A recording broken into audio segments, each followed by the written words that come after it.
Hey, welcome to Chaplain Chat. We are really in a season right now. It's called the Easter season. Some have called it the Great 50 Days. It begins on Resurrection Sunday and it really wraps up on Easter. What I used to do when I was a pastor is look at events at the life of Jesus after his resurrection.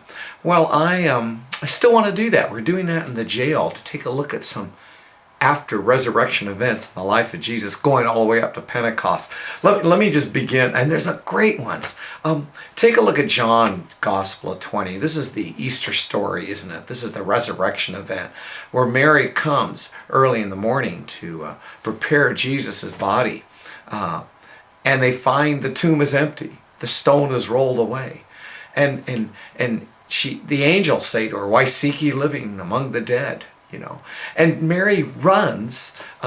She runs and tells the disciples. Now, I always find this interesting because the disciple Peter and John run. Actually, John records this, and he says, and the other disciple, they ran it. They started together, foot race to see, is the tomb empty?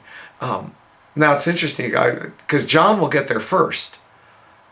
He wants you to know that he beat Peter there, but I get the idea of John he stops at the tomb. He doesn't go in. People, you got to go into the tomb. You got to go in to see it's empty. Peter's running. Peter goes in. Well, that's Peter. He just jumps into everything, doesn't he? Remember, a lot of times in Peter's life, when he's right on, he's right on. When he's right off, he's right off. This time, Peter's right on. You know, but it's interesting, when he was running, I've often wondered, was he running hoping Jesus was really risen, or was he running hoping Jesus was really dead? Because if he's dead, he doesn't have to confront Jesus with what he did. Remember, he denied him 3 times. Well, they all denied him.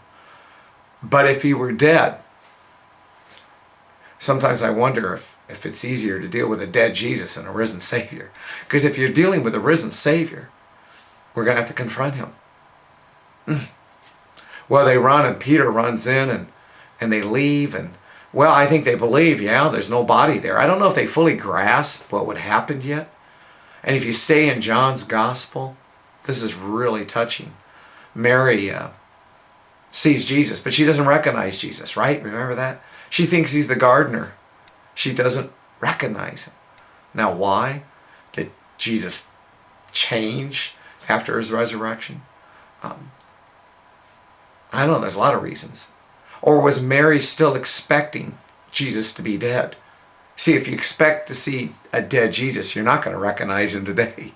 You're not going to see the power of the resurrection today if you think he's a dead Jesus. And she cries. In fact, she doesn't recognize him. John says she thinks she's the gardener. He thinks he's the gardener. He says, "Tell me where you put him. Tell me where you put the body of Jesus." And Jesus just says one word. One word. And Mary knows it's Jesus. What's the one word? He calls her name. He says, "Mary." And she knows it's Jesus. Hey, as we begin this Easter season, the great 50 days, listen to Jesus calling your name. Go to the empty tomb. Don't just peek in like John did. Run in. Get in there like Peter. Listen today to Jesus calling your name, and you will see the Lord is risen. He has risen indeed. God bless, and see you next time on Chaplain Chat.